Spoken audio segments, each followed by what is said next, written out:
ఇవాళ మనం లఘువారాహి సాధనని ఎలా చేసి ఎలా నిజరూప దర్శనం చూడాలి అమ్మవారిది అనేది తెలుసుకుందాం. దానికంటే ముందు మనకు ఈ వారాహి నిజంగా ఈ వారాహి నవరాత్రుల్లో చేస్తే మాత్రమే ఇంకా అద్భుతమైన ఫలితం ఇస్తుంది లఘువారాహి సాధన. దానికంటే ముందు ఈ వారాహి నవరాత్రులు అంటే ఏంటి, ఎక్కడ ఏంటి కొంచెం తెలుసుకుందాం. మహావారాహి గురించి తెలుసుకుందాం. మహావారాహి అంటే అనేక వారాహి దేవతల సమూహం. వారాహిని ఇప్పుడు కిరాత వారాహిని రకరకాల పేరుతో పిలుస్తారు. లఘువారాహిని, మహావారాహిని, ధూమ్రవారాహిని, ఇట్లా రకరకాల పేరుతో పిలుస్తారు. సాధనలు చెప్తాను కొంచెం. ఈ అమ్మ గురించి తెలుసుకునే ముందు కొంత శ్రీవిద్య గురించి కూడా తెలుసుకుందాం. అంటే శ్రీవిద్య తెలిస్తేనే ఈ అమ్మవారి గురించి మనకు అర్థమైద్ది. మనకి శ్రీవిద్యా సంప్రదాయంలో గల 4 ముఖ్య నవరాత్రుల్లో ఆషాఢ మాసంలో వచ్చే నవరాత్రి ఒకటి. దానినే వారాహి నవరాత్రి అని పిలుస్తారు. ఈ వారాహిదేవి లలితా పరాభట్టారిక యొక్క శక్తి సేనాని. శక్తి సేనాని మీరు గమనించుకోండి. శక్తి అనే పదాన్ని ఎందుకు వాడారంటే ఇక్కడ ఈ సాధకులకి లేదా ఉపాసకులకు మాత్రమే అర్థమైంది. ఈ లలితా పరాభట్టారిక యొక్క శక్తి సేనానిపతి లలిత యొక్క రథ గజ త్వరగ సైన్య బలాలకు అన్నీ కూడా వారాహి యొక్క ఆధీనంలో ఉంటాయి. అందుకే ఈవిడను దండనాయకిని సంబోధిస్తారు. మనం అమ్మ స్వరూపాన్ని గమనిస్తే వారాహి ముఖంతో, అనగా పల్లెటూరు భాషలో చెప్పాలంటే పంది ముఖంతో, వారాహి ముఖంతో, అష్టభుజాలతో, 8 భుజాలతో, ఒక్కొక్క చేతిలో ఒక్కొక్క ఆయుధం, శంఖము, చక్రము, నాగలి, ముసలమంట, రోకలి, పాశము, అంకుశము, వరద, అభయహస్తాలతో ప్రకాశిస్తూ ఉంటుంది అమ్మ. ఇలా ప్రకాశిస్తూ దర్శనమిస్తుంది అందరికీ. ఇది మహావారాహిగా లేదా బృహద్వారాహి యొక్క స్వరూపం. ఇంకా లఘువారాహి, స్వప్నవారాహి, ధూమ్రవారాహి, కిరాతవారాహి, అలాగా అమ్మను అనేక మంది ఉపాసకులు సాధకులు పూజలు చేస్తూనే ఉంటారు. ఇక గమనించండి, వరాహికి 2 ఆయుధములు, 2 చేతులు ఉంటాయి. లఘువారాహికి గుర్తుపెట్టుకోండి. ఒక చేతిలో రోకలి, ఇంకో చేతిలో నాగలి. ఇటువంటి మూర్తి కానీ మీకు దొరికితే భద్రం చేసి పెట్టుకోండి. ఈ సాధన చేసేవాళ్ళు ఎవరైనా సరే. ముందు సాధనా విధాలు చెప్తాను. ఈ లఘువారాహి ఎవరైతే లఘువారాహి సాధన చేయాలనుకుంటారో ముందుగా అమ్మవారి రూపం 2 భుజాలతో ద్విభుజి అమ్మవారు. ఒక చేతిలో రోకలి, రెండో చేతిలో హలము అంటే నాగలి ఉంటుంది. ఇటువంటి బొమ్మని మీరు తయారు చేసుకున్నా పర్లేదు, లేదా ఎక్కడైనా అంగట్లో దొరికినా ఆ మూర్తిని మీరు పటం కట్టి పూజ చేసుకోవచ్చు. ఈ సాధన చేయగలిగిన వాళ్ళు ఎవరైనా సరే. వారాహి అనగా భూదేవి లేదా భూమికి సంకేతం అని, ధనధాన్య స్వరూపమైన లక్ష్మి, ధాన్యలక్ష్మికి కూడా ఈ తల్లిని కొలుస్తారు చాలామంది. ఈ తల్లి చేతిలో నాగలి, రోకలి ధరించి ఉంటుంది. వీటిని అంతరిని ఏమిటయ్యా అంటే, రోకలి ధాన్యాన్ని బాగా దంచి పొట్టి వేరు చేస్తున్నట్టుగా, అలాగే మన జన్మాంతరాల్లో చేసిన అనేక కర్మలను, సత్కర్మలు, దుష్కర్మలు ఈ అమ్మ వేరు చేసి చూపిస్తుంది. అందుకే రోకలి ధరించి మనకి సంకేతంగా చూపిస్తుంది. నాగలి అంటే భూమిని దున్నుతాం మనం. రైతులకు బాగా తెలుసు. రైతు పనులు చేసే ప్రతి ఒక్కరూ ఈ వారాహినే పూజించాలి. రైతు మొట్టమొదటిగా విత్తనాన్ని కావచ్చు, దేన్నైనా సరే చేసేటప్పుడు ఈ 2 చేతులు ఉన్నటువంటి వారాహిదేవినే పూజించాలి. ఇది ఇప్పుడు మర్చిపోయి ఉన్నారు ఈ సమాజం. ఏరువాక పున్నమని చేస్తారు. అప్పుడప్పుడు కొన్ని చోట్ల రకరకాల పేర్లతో పిలుస్తారు. అప్పుడు ఈ వారాహినే పూజించాలి. పురాతన కాలంలో జరిగింది అదే. ఇకపోతే అమ్మవారు నాగలి ఎందుకు వాడతారో రైతులకు బాగా తెలుసు. విత్తనాలు వేసే ముందు భూమిని బాగా శక్తివంతంగా తయారు చేసుకొని దున్నుకోవడానికి పనికొస్తుంది. అలాగే ఈ తల్లి సాధకుల బుద్ధి, ఈ నాగలికి సంకేతం ఎందుకు చూపిస్తుందంటే మనకి సాధకులకి, ఈ సాధకుల బుద్ధిని నిష్కామ కర్మ వైపు వెళ్ళేలాగా ప్రేరణ కలిగిస్తుంది లేదా ప్రేరేపిస్తుంది అమ్మవారు ఇలా సాధన చేయడం వల్ల. అందరూ ఏమనుకుంటారంటే ఈ లఘువారాహి సాధన చేసే శత్రు విజయం అంటారు. శత్రు విజయం జరుగుద్ది నాయన, కాదని చెప్పలా. బయట శత్రువులు ఎక్కడున్నారు అబ్బాయి మీకు? మీ లోపల 5 మంది శత్రువులు, అరిషడ్ వర్గాలనే శత్రువుని చంపండి ఫస్ట్. సాధకులు ఇందుకు గదా ఈ వారాహి వచ్చింది. బయట శత్రువుని కూడా చంపుద్ది, పక్కన పెట్టేద్దాం, అది పక్కన పెడదాం. బయట శత్రువుతో మాట్లాడితే శానం, బయట శత్రువులతో మాట్లాడితే 90 నుంచి 99 రకాల శత్రుత్వాలు లేకుండా పోతాయి. మాటలు లేకనే కదా మంత్రాలు వాడుతుండేది. అసలు ఈ మంత్రం వాడాల్సింది దేనికో తెలుసా? నీ లోపలుండే అరిషడ్ వర్గాలు, నీ లోపలుండే శత్రువులను చంపుకోమని వాడండి ఈ మంత్రాన్ని. అప్పుడు కదా ఈ మంత్రానికి సృష్టికర్తలు ఆనందపడేది.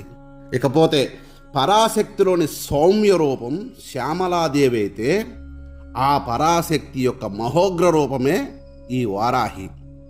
శ్రీ విద్యా గద్యంలో అహంకార స్వరూప దండనాద సంసేవితే బుద్ధిస్వరూప మంత్రిణ్య సంసేవితే అని లలితను కీర్తిస్తారు.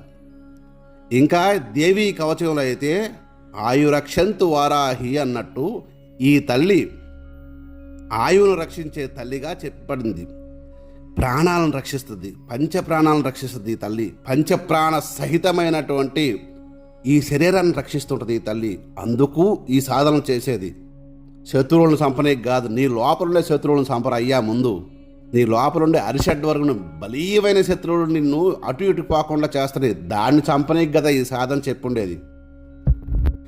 ఈ తల్లి లఘువారాహి లేదా వారాహి, ఏ వారాహిని చేసినా నీ ప్రాణానికి డోకా లేదు. ప్రాణరక్షణ చేయడంలో ఈ అమ్మ దిట్ట. ఇంకా సాధకులు తెలుసుకోవాల్సిన విషయం ఏంటంటే, ఆజ్ఞాచక్రమే ఈ వారాహి నివాసం అని తెలుసుకోండి. సాధకులు ఈ విషయాన్ని మరిచిపోకూడదు సుమా. ఇకపోతే ప్రకృతి పరంగా చూస్తే ఆషాఢ మాసంలో వర్షాలు బాగా కురుస్తాయి, భూమి బాగా పొదనై ఉంటుంది. అప్పుడు రైతులు భూమికి విత్తనాలు చల్లడానికి తయారు చేస్తారు.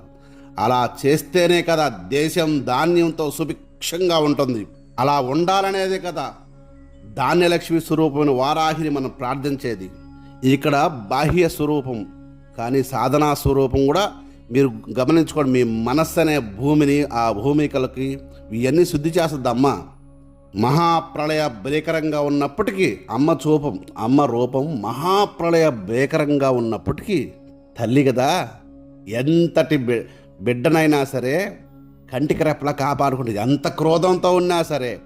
మీరు ప్రకృతిలో కొన్ని స్లమ్ముల్లో చూడండి, కొట్టుకుంటూ ఉంటారు. తన బిడ్డను ఎలా కాపాడద్దో తెలుసా తల్లి? నేను చాలా సంవత్సరాల క్రితం ధారావి అనే ఒక స్లమ్ ఉంది, చాలా సినిమాల్లో కనిపించింది. అది ఈ సినిమాలో రాకముందు నేను చూసిన ఆ స్లమ్ని, అక్కడ వీళ్ళని చూశాను నేను. అంటే తల్లి ప్రేమ అనేది లేదు. బేసిక్గా నాకు తల్లి లేదు కాబట్టి నాకు ఆ ప్రేమ తెలియదు. ఎందుకంటే అంటే మామూలు తల్లి ప్రేమ లేదు. అనంత శక్తివంతమైన ఆ తల్లి నిరంతరం నన్ను ప్రేమిస్తూనే ఉంది, నాలోనే ఉంది. కనుక నేను ఊరికే ఉదాహరణ చెప్తున్నాను నాకు తల్లి లేదని. అంటే తల్లి లేదంటే నాకు అసలు పరమేశ్వరుడే నా తండ్రి, పరాశక్తే నా తల్లి. వీళ్ళుండరు ఊరికే అంటే మానవ సంబంధమైన తల్లి లేదని చెప్తున్నాను తప్ప నేను ఇంకా వేరేది కాదు. ఈ తల్లి మహాప్రళయ భీకరంగా ఉన్నప్పటికీ బిడ్డల్ని కంటికి రెప్పలా కాపాడే తల్లి. అసలు మామూలు మానవ తల్లి ప్రేమ కంటే కూడా అపారమైన అవ్యాజ్యమైన ప్రేమ ఈ తల్లిది. అందుకే ముఖ్య కారణమైన ప్రాణ రక్షణ చేస్తుంది ఈ తల్లి. సాధకులు ఇది మరవకూడదు. హయగ్రీవులు అగస్త్యుల వారికి చెప్పిన వారాహి అమ్మవారి అనేక నామాలు, కొన్ని నామాలు ఇక్కడ చెప్తాను. ఆ నామాలు వినండి. తర్వాత సాధన ఎలా చేయాలనే దాని గురించి వస్తుంది చెప్తాను.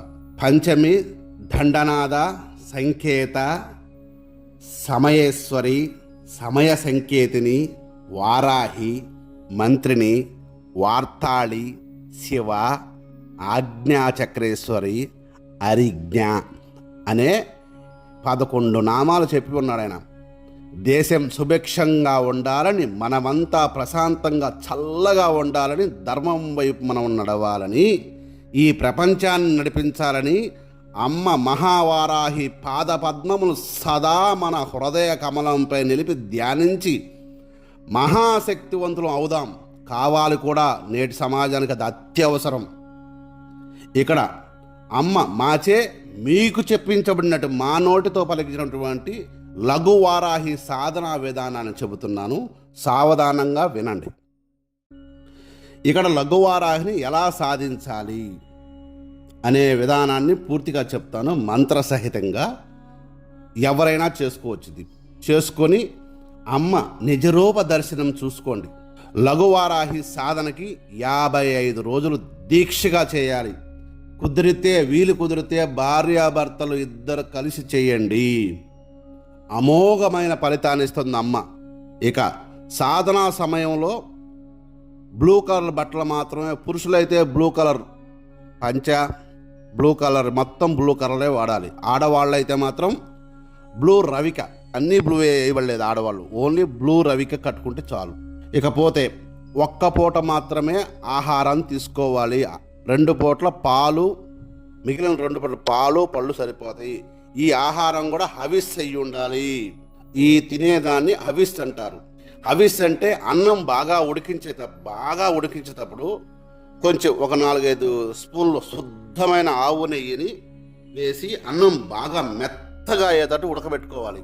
మెత్తగా పొంగల్లాగా అయిపోద్ది, అంటే చాలా మృదువుగా తయారైపోద్ది. దాన్ని హవిస్సు అంటారు. దాన్ని ఒక పూట, అంటే మీరు ఉత్తది తినలేకపోతే కొంచెం మిరియాల పొడి వేసుకొని తినండి. ఈ సాధనలో ఖచ్చితంగా ఇదే చెయ్యాలి. ఆసనంగా దర్భచాపను వాడండి, జపమాలగా హాకీక్ మాలను వాడండి. మీరు కుదిరితే ఇందాక నేను చెప్పినట్టు అమ్మవారికి 2 చేతులే ఉంటాయి. మీ పూజా మందిరంలో వారాహి అమ్మవారిని ఫోటో దొరికితే ఫోటో పెట్టుకోండి, లేదా ఊహించుకోండి. అమ్మవారిని యథాశక్తి పూజించుకోండి. ఫోటో దొరికిందనుకో యథాశక్తి పూజించుకోండి. అన్ని పూలు ఏమి ఇవ్వలేదు. నీకు శక్తి లేదా, ఒక్క పువ్వు చాలు. యథాశక్తి అనేది అందుకే చెప్పింది, యథాశక్తి పూజించుకో. అమ్మకు నైవేద్యంగా వేరుశనగలు బెల్లం కలిపినటువంటి ఒక పదార్థం ఉంటుంది. దాన్ని మేము శనగ ముద్దలు అంటాం.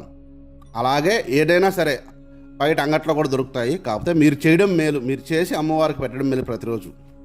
ప్రతిరోజు చేయబడలేదు. ఒకసారి చేసుకుని రోజు పెట్టండి, దాని పిల్లలకు పంచిపెట్టేయండి, లేదా మీరు తినేసేయండి. పైన చెప్పిన నియమాలు పాటిస్తూ ఈ సాధన మీలో ఎవరైనా చేసుకోవచ్చు. స్త్రీలు కూడా మైల అనేది ఉంటుంది కాబట్టి చూసుకోండి, తల్లులు చూసుకొని చేయండి. సాధనా సమయం సూర్యాస్తమయం తర్వాత రాత్రి 11 గంటల లోపు ఎప్పుడైనా చేసుకోవచ్చు. సూర్యాస్తమయం అయిన తర్వాత నుంచి స్టార్ట్ చేసుకుని రాత్రి 11 గంటల లోపు ఎప్పుడైనా చేసుకోవచ్చు. మంత్ర జప సంఖ్య వచ్చేసి రోజుకు 3000. ఇక్కడ మంత్రం చెప్తాను, చేసుకోండి. ఇది డిస్క్రిప్షన్లో ఇస్తాను, లేదా స్క్రీన్ మీద ఇస్తాను. హ్రీం ఐం గ్లౌం ఐం టం ఠం ఠం హ్రీం హం హ్రీం స్వాహ అనే మంత్రాన్ని ప్రతిరోజు 3000 సాధన, ప్రతిరోజు 3000 జపం. భార్యాభర్తలైనా సరే ఎవరు చేసినా మనిషికి 3000 చేసుకోవచ్చు. భార్యాభర్తలు చేస్తే విశేషం అని ఎందుకు చెప్పానంటే, తొందరగా కూడా అమ్మ దర్శనం కావచ్చు. ఇద్దరికి కలిసి వస్తాయి. జాగ్రత్తగా చేసుకున్న ఆయన నియమాలు దాటొద్దు. అంతకంటే పెద్ద నియమాలు లేవు దీనికి.